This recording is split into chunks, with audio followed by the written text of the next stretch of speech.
The heresies that have been promulgated by the post-conciliar church are not hidden. They are officially published in church documents and openly proclaimed from the mouth of the man who claims to be the vicar of Christ. The list of heresy is extensive, from promoting false religions to overturning divinely established moral teachings. In fact, Pope Francis has deviated so far from the Catholic faith that he has received multiple public corrections, culminating in an open letter from theologians and clergy formally accusing him of heresy. More than 60 Roman Catholic theologians, priests, and academics have accused Pope Francis of spreading heresy. The group sent a letter of filial correction to the Pope and outlined 7 heresies they believe he has spread. Those heresies all relate to Francis's statements on divorce. Pope Francis issued a controversial statement on religious pluralism.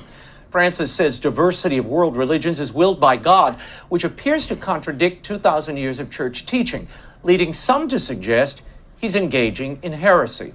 The situation has become so self-evident that even non-Catholics are asking the question, is the Pope even Catholic? Most of those who identify as traditional Catholics are in agreement that the post-conciliar popes have indeed taught heresy, and yet they will nonetheless insist that these heretics are still true popes. I think it's possible for popes to utter things that are heretical. They reject the heresies of Vatican II, but refuse to confront the logical consequences of their own position. Foremost among them are the Lefebvrists, those who follow the thesis of Archbishop Marcel Lefebvre. While they rightly condemn the errors of Vatican II and oppose the modernist revolution, they paradoxically maintain that the very men responsible for these errors, John the 23rd, Paul VI, John Paul II, Benedict XVI, Francis, and now Leo, are legitimate successors of St. Peter. They claim to fight the revolution while recognizing the legitimacy of its leaders. To make this contradiction seem coherent, they have developed an entirely novel doctrine, where a pope can be a heretic and yet still remain pope. According to this theory, if the man occupying the chair of Peter were to openly deny the Catholic faith, he would still possess the full authority of the papacy, teaching, governing, and sanctifying in the name of Christ. This position, though widespread among neo-traditionalists, is not Catholic. It contradicts the perennial teaching of the Church and does violence to both reason and faith. For if a heretic can be pope, then the Church could not claim to be one in faith. Then the gates of hell have not merely assailed the Church, they have prevailed.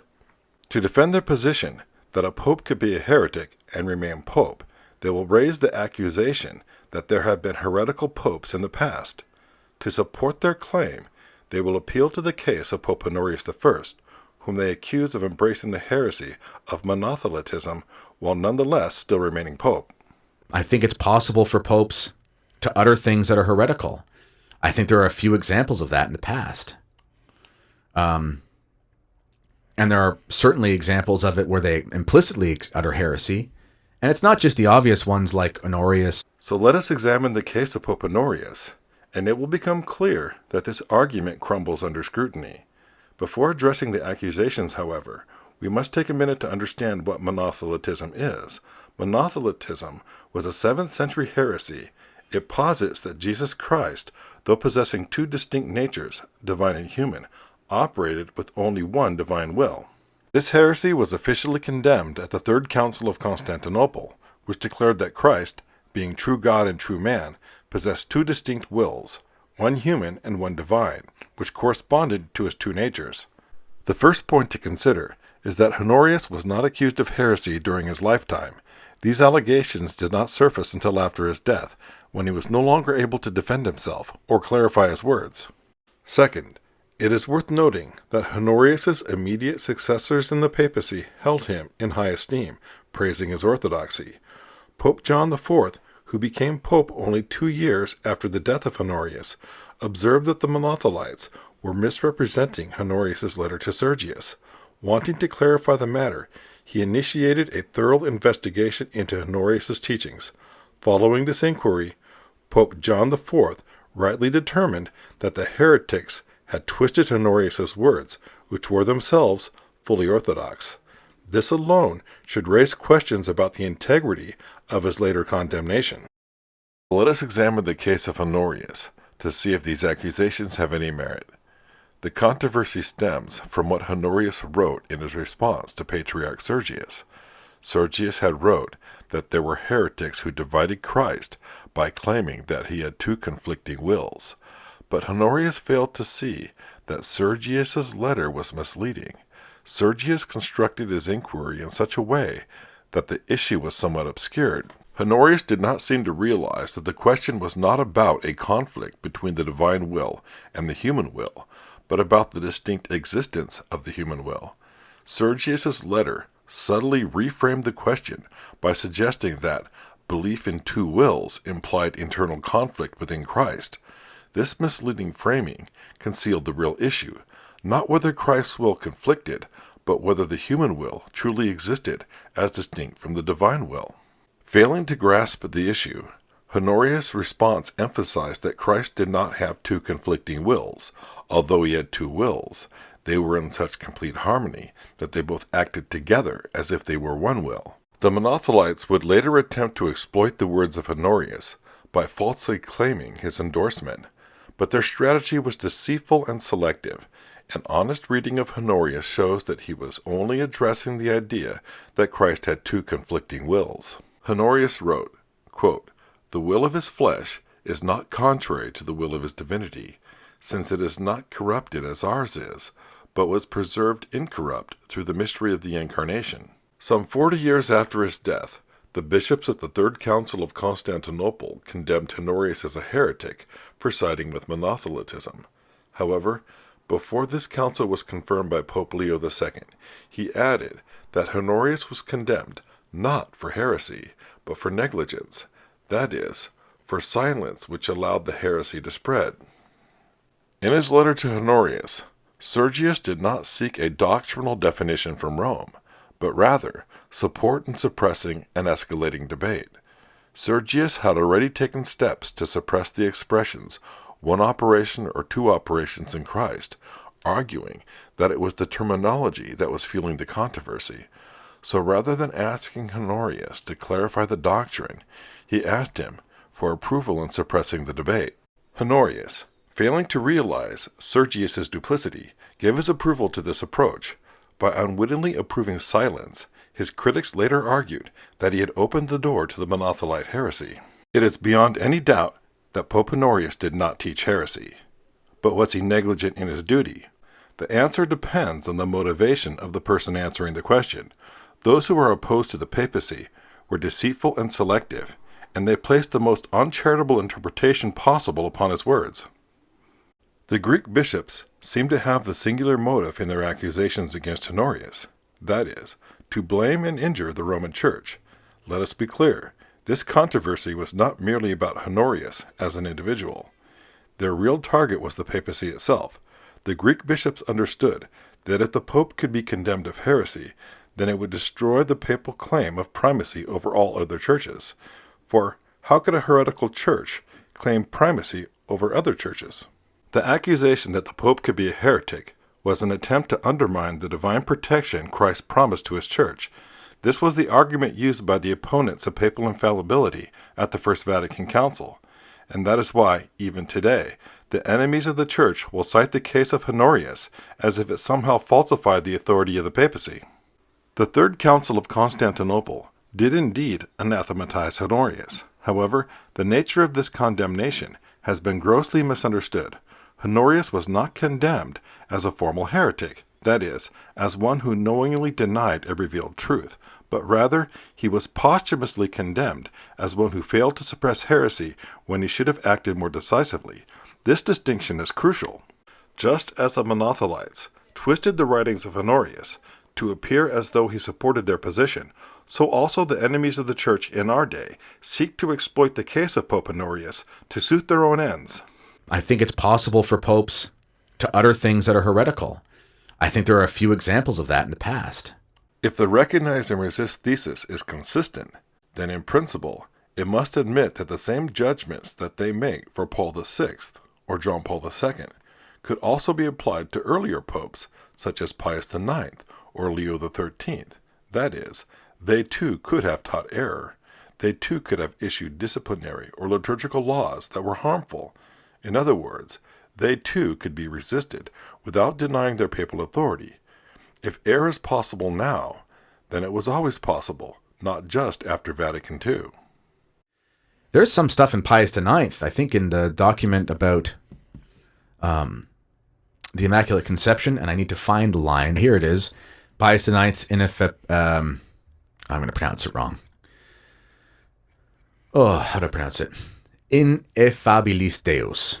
And this is on the Immaculate Conception, and he says, he declares or explains the doctrine, and he says, hence, if anyone shall dare, which God forbid, to think otherwise than has been defined by us, let him know and understand that he is condemned by his own judgment, that he has suffered shipwreck in the faith, that he is separated from the unity of the church, and that furthermore by his own action he incurs the penalties established by law if he should dare to express in words or writing or by any other outward means the errors he thinks in his heart. I think Pius IX is incorrect here. He's saying that if somebody thinks a heresy, that he's out of the church. I don't think you can say that. But it is actually Mr. Kennedy Hall who is very wrong here. Baltimore Catechism, question 52. What is actual sin? Actual sin is any willful thought, word, deed, or omission contrary to the law of God. Heresy is an actual sin, and like every actual sin, it is committed at the point at which one gives the consent of their will. And as the Catechism explains, consent to the will can be given through thought just as much as through word, deed, or omission. I think Pius IX is incorrect here. He's saying that if somebody thinks a heresy, that he's out of the church. But occult heretics are separated from the unity of the church. The term occult does not refer to a New Age pagan religion. Occult means hidden. An occult heretic is someone who internally denies a dogma of the Catholic faith, but has not manifested this denial publicly. Although such a person may retain the outer appearance of belonging to the church and is not canonically excommunicated, he is nonetheless spiritually separated from the church. Father Sylvester Berry, The Church of Christ. Persons who are publicly heretical are excluded entirely from membership. Those who are secretly heretical cease to be members in the spiritual sense. They are no longer living members of the church. So long as their heresy remains unknown, occult heretics retain a legal appearance of membership in the church, but they are not living members, because they have severed the internal bond of supernatural faith. And that furthermore by his own action he incurs the penalties established by law if he should dare to express in words or writing or by any other outward means the errors he thinks in his heart. The church in her external governance can only impose canonical penalties when the heresy becomes publicly known, yet the absence of external penalties does not mean that there are no spiritual consequences. Therefore, Pius IX warns that even interior dissent, that is, thinking contrary to the faith in one's heart, results in the spiritual shipwreck of your soul. He then goes on to explain that should they dare to express their error publicly in words or writings, they will then incur the penalties established by law. I think it's possible for popes to utter things that are heretical. Heretics are non-Catholics. To say that a heretic could be pope is the equivalent of saying that a non-Catholic can be pope. At the root of this error is a misunderstanding of the gravity of heresy. Heresy is a denial or doubt of something that must be believed with divine and Catholic faith. By divine is meant something that has been revealed by God, and by Catholic is meant that it has been declared by the Church to have been so revealed. And it is the profession of this faith that identifies membership in the Church. Pope Pius XII, encyclical Mystici Corpus Christi, quote, actually only those are to be included as members of the Church who have been baptized and profess the true faith. The question is whether the Catholic Church, the spotless bride of Christ, can be headed by one who openly teaches heresy, and the answer, according to the saints, councils, and fathers of the Church, is no. For a church that can have a heretic as a pope is not the same church that is described in the Nicene Creed. Those who promote the recognize and resist position go to great lengths to justify how someone they admit openly teaches heresy could still be pope. This they do by dismissing the heresy as only material heresy. but this involves redefining the definition of membership in the Church. Now, material heresy refers to a belief or statement that objectively contradicts Catholic dogma, yet is held by someone who is unaware that their belief is heretical and thus does not willfully reject the dogma. Because it is not willful, material heresy does not carry the same moral guilt as formal heresy. Nevertheless, it still constitutes a public denial of faith. Since the Church cannot judge the internal disposition of souls, she must rely on the external, visible profession of faith. And if the profession of faith is heretical, even in ignorance, the individual cannot be considered as a member of the visible Church. Ludwig Ott, Fundamentals of Catholic Dogma, quote, "Public heretics, even those who err in good faith, do not belong to the body of the Church, that is, to the legal commonwealth of the Church. Neither the formal heretic, who knowingly denies the faith, nor the material heretic, who denies it in ignorance, profess the Catholic faith. Both are outside the visible Church, because they both deny what the Church teaches must be believed." To include material heretics as members of the Church would require redefining the Church itself, from the congregation of all the baptized who profess the true faith, to the congregation of all the baptized, who either profess the true faith or don't, depending on their understanding. But this contradicts the Church's consistent teaching and destroys her visible unity. The Church would then be a body that includes both truth and error, both belief and denial of dogma. Such a structure is not visibly one in faith, and would make the Church indistinguishable from heretical sects. I think there are many popes who have uttered things that are potentially errors. If one admits that recent popes have taught heresy while remaining pope, then logically, one must admit the same possibility for all popes throughout history. The faithful are left in the position of having to judge the magisterium according to tradition, previous councils, or their own subjective private interpretation of Scripture. This is, in effect, a Protestant-style private judgment. Why believe in the papacy at all if it cannot be trusted in the very things it claims to guarantee? Who decides when the Pope is teaching error? Evidently, with recognize and resist, the Pope can only be trusted when you agree with him. The recognize and resist movement seems to be a form of Neo-Gallicanism. Gallicanism was a heresy that emerged in France, fundamentally altering the relationship between the Church and the state. It sought to limit the authority of the Pope, subordinating it to the power of the king, a local council of bishops, or even the local customs of a specific church. Since its introduction in France, traces of Gallicanism have been lingering beneath the surface of Catholic thought. This historical context may help explain why the recognize and resist movement originated with a French bishop. Rather than recognizing the primacy of the Pope's authority, the Society of Archbishop Marcel Lefebvre undermines that authority by making it subordinate to their own private judgment. The Church, as an absolute monarchy, is fundamentally incompatible with the recognize and resist mindset. There have been certain things that popes have uttered that have been errors or maybe even heresies in a sense, not just the big ticket items. And I don't think that strikes at the heart of the office. I just don't. In the Catholic Church, it is the Pope who is the rule of faith. Therefore, the question is, are you one in faith with your Pope? This is your dilemma. Neither Francis nor any of his post-conciliar predecessors held the Catholic faith. If you are one in faith with them, then you do not hold the Catholic faith. However, if you hold a different faith than your Pope, then your Church does not have the mark of unity.